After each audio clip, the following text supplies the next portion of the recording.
Bonjour, bienvenue dans Smart Woman, l'émission qui donne le pouvoir aux femmes. Chaque mois, je reçois des invités qui partagent ma conviction que les femmes doivent prendre leur juste place dans toutes les sphères de pouvoir, économique, politique, médiatique, sans oublier le domaine scientifique avec la tech, l'intelligence artificielle. Pourquoi ? Très simplement parce qu'on a vraiment besoin de toutes les forces vives compte tenu des défis que nous affrontons, et c'est une question également à la fois d'équilibre et à la fois de performance économique. Alors aujourd'hui, je vais avoir le plaisir de recevoir Daniela Chana, qui est la présidente fondatrice de l'association STEM for All. On sait à quel point le manque de filles dans les filières scientifiques est ennuyeux. Donc Daniela nous parlera du combat qu'elle mène pour amener davantage de filles vers ces orientations scientifiques et de l'initiative qu'elle a lancée à cet égard. Je recevrai ensuite Véronique Morali, qui est une femme d'affaires bien connue, notamment au sein du groupe Fimalag ou Emedia, et qui est également engagée pour la cause des femmes dans l'emploi, dans le monde du travail. Elle sera donc notre grand témoin et elle partagera sa vision de l'entrepreneuriat féminin notamment.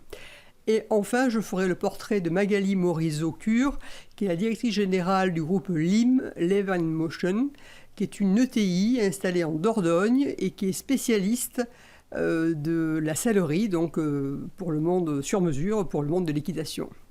Voilà, donc tout de suite, je vais accueillir Daniela Chana.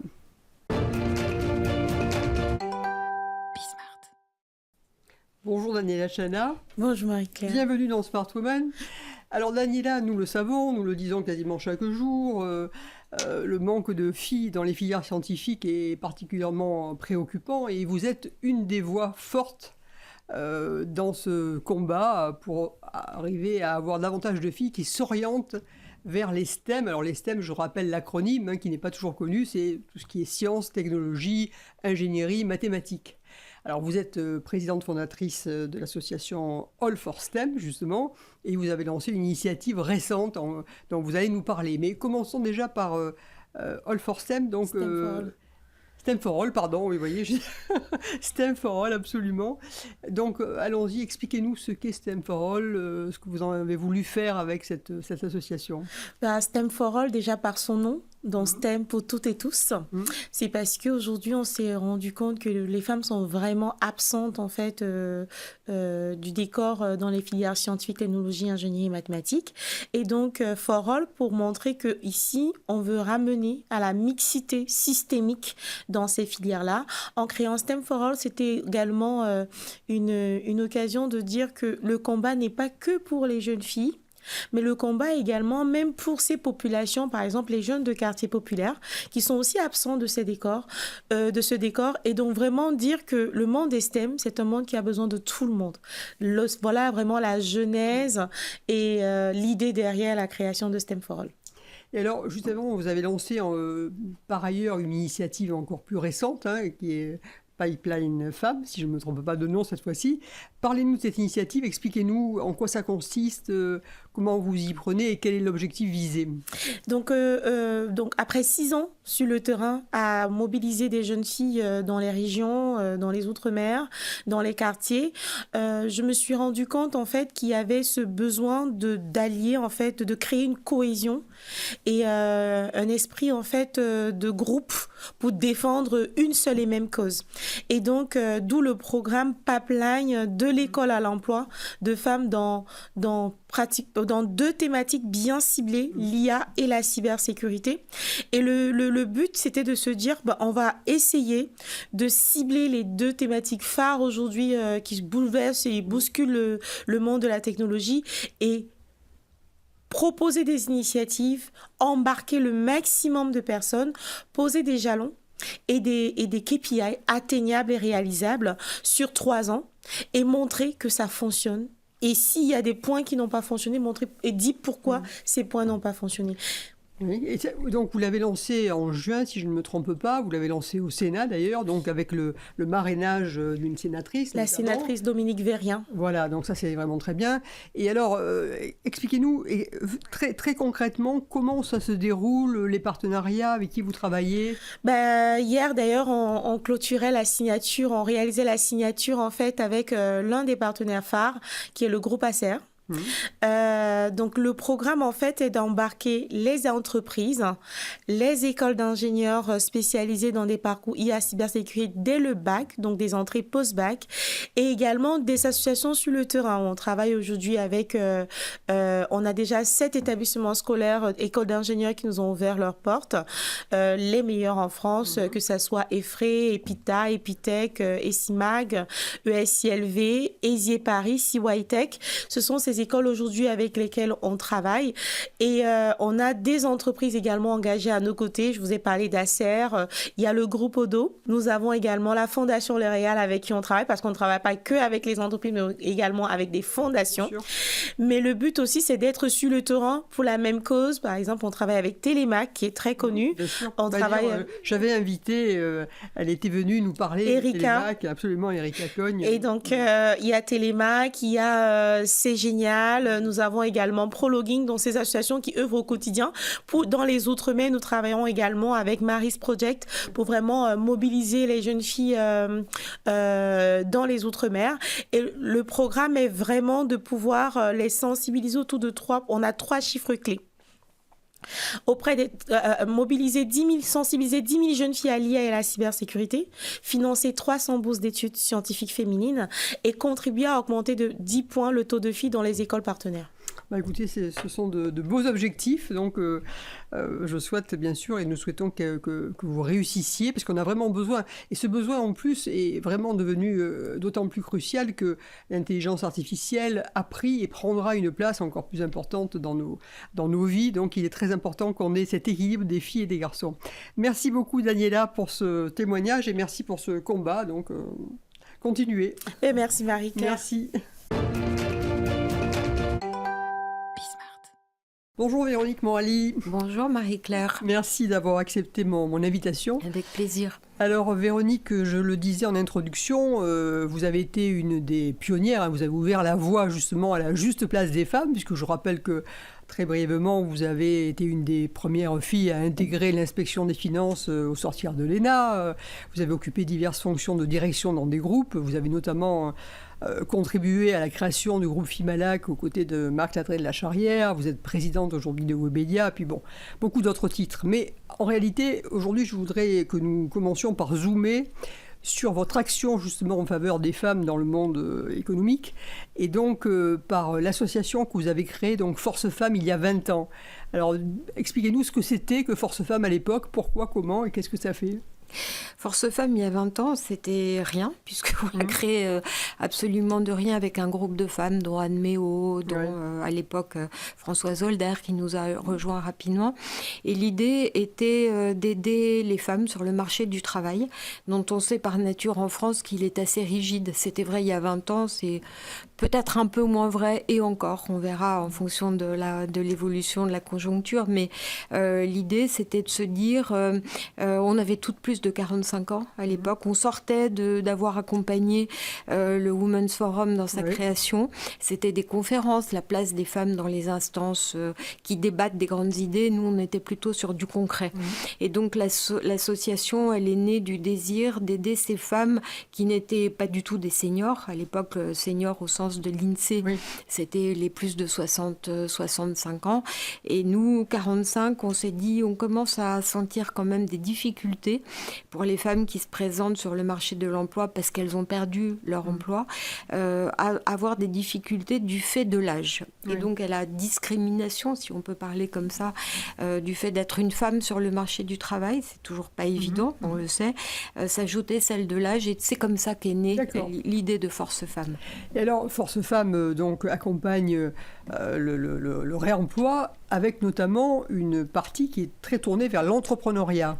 Vous me disiez qu'un gros tiers finalement des femmes accompagnées créent leur entreprise. Alors, au travers de cette expérience, mais également de votre regard beaucoup plus large sur les femmes dans le monde de l'entrepreneuriat, qu'est-ce qu'on peut dire aujourd'hui et comment ça évolue, comment ça bouge ou pas ? Les femmes et l'entrepreneuriat, c'est une belle promesse et c'est plein de très belles réalisations. Il y a quand même beaucoup de femmes sur les territoires. On a 10 hubs en province, on voit l'ancrage que ça peut représenter.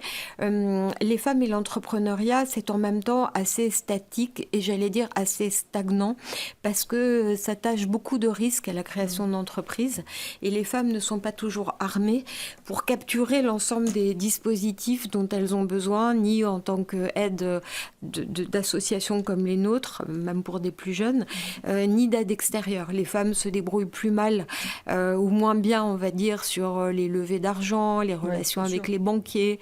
Elles ont du mal à affirmer qu'elles sont chefs d'entreprise et pas juste en train de se démener. Elles confondent les clients et les amis. Elles n'ont pas tellement d'idées de la gestion financière. Nous, on le voit beaucoup dans les femmes qu'on accompagne. Ça reste quand même quelque chose d'assez éloigné, à la fois de leurs priorités, mais même de ce qu'elles osent faire. Elles s'en remettent à leur comptable alors qu'elles devraient totalement posséder tous ces outils. Donc, c'est toujours une zone de risque. Alors qu'elles ont plein d'idées, qu'elles sont exceptionnelles et dans leur capacité d'agilité, d'intelligence des marchés, de relations privilégiées avec des clients. Mais alors justement, à la fois dans ce regard et à la fois dans ce que vous voyez encore plus largement, la prise de conscience que les femmes n'occupent pas leur juste place, telle que je la définis, elle existe très clairement aujourd'hui. Il y a quand même beaucoup de choses qui sont faites, d'initiatives. Alors c'est une question que je pose un petit peu inlassablement à mes invités rôle modèle comme vous êtes. Comment faire pour accélérer ? Comment faire pour arriver à ce que les femmes prennent véritablement davantage le pouvoir dans le bon sens du terme? On aimerait avoir des réponses magiques, universelles, mais on le fait étape par étape. La loi Copé-Zimmermann, qui a instauré des quotas obligatoires dans les entreprises pour arriver à 40%, c'est une réussite. Absolument. Ça s'est fait dans le scepticisme le plus absolu, y compris chez les femmes. Ils ne voulaient pas être les alibis, mais en réalité, c'est une réussite. Donc, il faut du volontariat. Il faut avoir l'audace de dire, mais si on va l'imposer. C'est beaucoup plus difficile dans les COMEX, on le voit avec la loi Rixain, qui trouve difficilement son application. On a quand même quelques femmes aujourd'hui patronnes du CAC 40. Elles se comptent sur les doigts des mains, mais enfin, quand même, elles existent. Et ça, c'est assez formidable. La France n'est pas si en retard que ça par rapport à d'autres pays, finalement, non. Mais on voit bien, c'est inlassablement convaincre les femmes de prendre le taureau par les cornes, de ne pas avoir peur de s'exposer, d'aller au plus haut, comme vous l'avez été dans des très grandes banques françaises. Et ça, les rôles modèles aident. Oui, bien sûr. Aide, mais il faut les accompagner, pousser, ne jamais lâcher prise et convaincre les jeunes générations d'y aller aussi. Bien sûr. Et parce que c'est pas du tout gagné là non plus. Bon, écoutez, alors on pourra peut-être se revoir parce que effectivement on va continuer.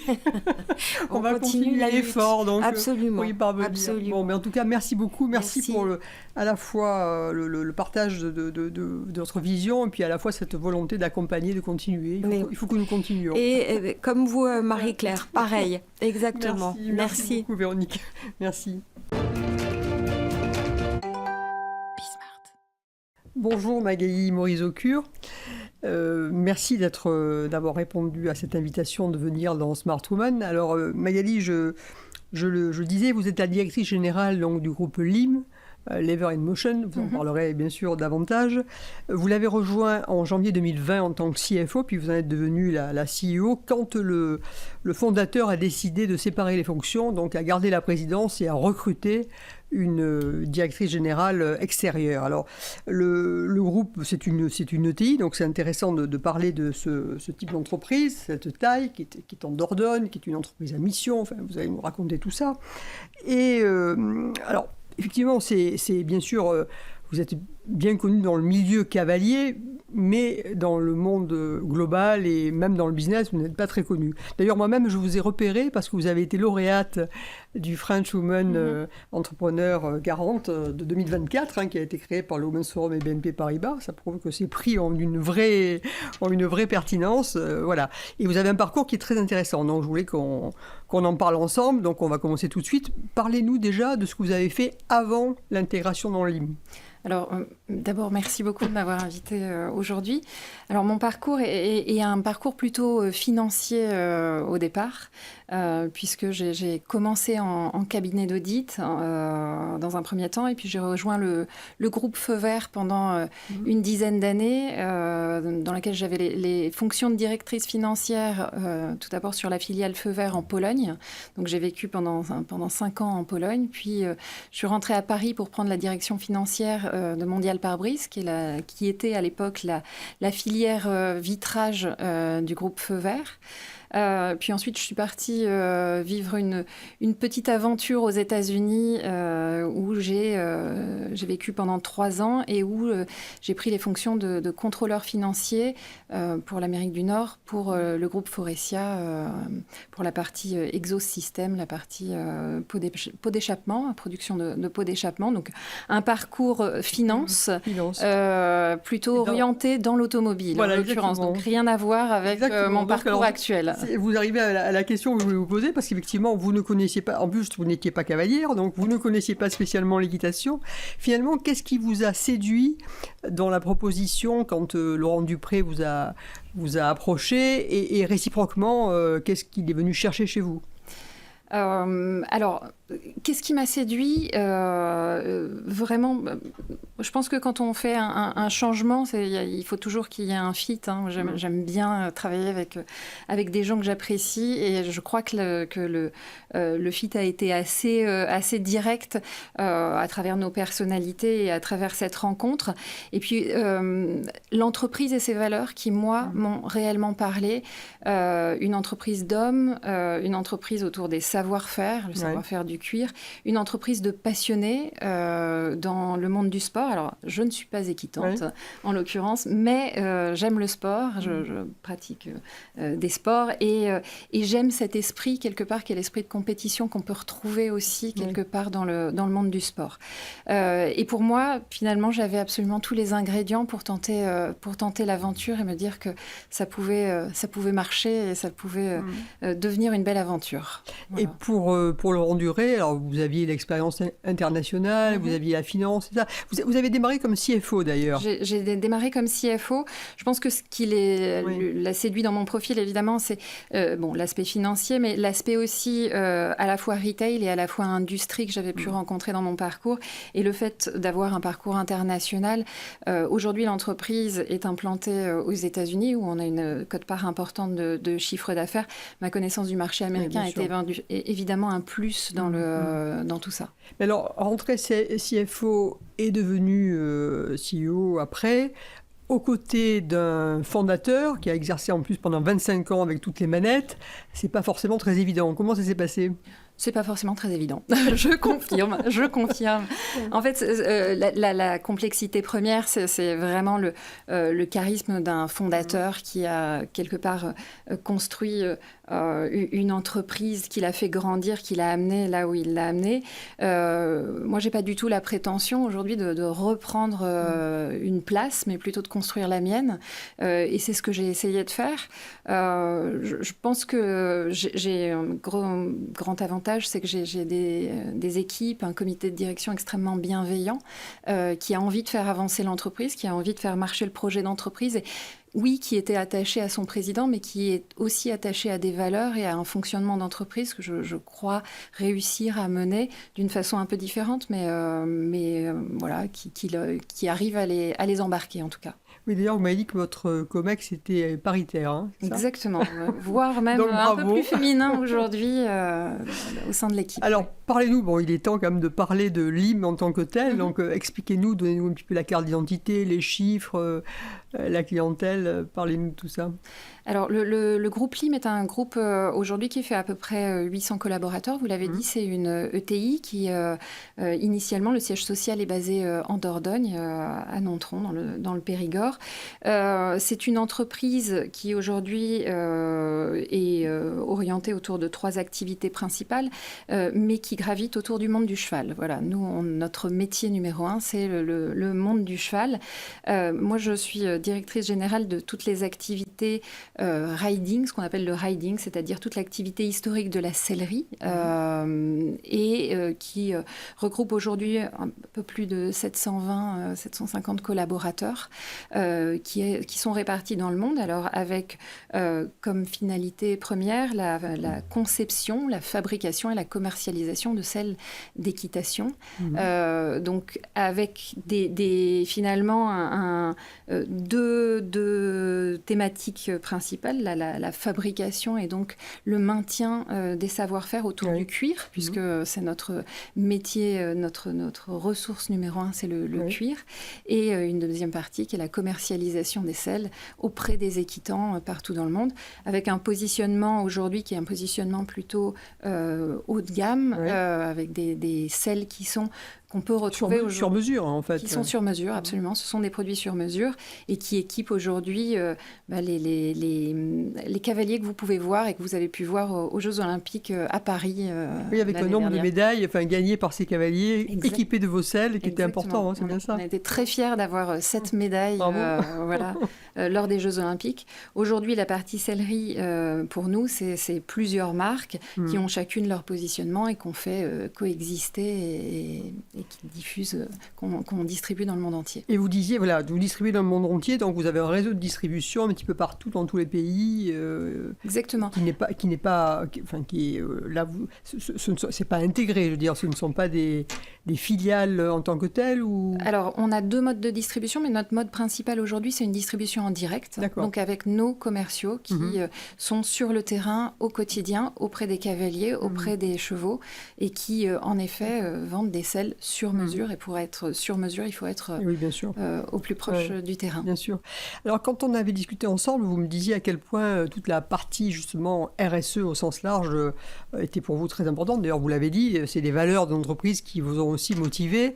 Parlez-nous de ça, parce que c'est vrai qu'il y a la question du tannage, il y a différents sujets qui sont éventuellement à gérer au plan environnemental, mais pas uniquement.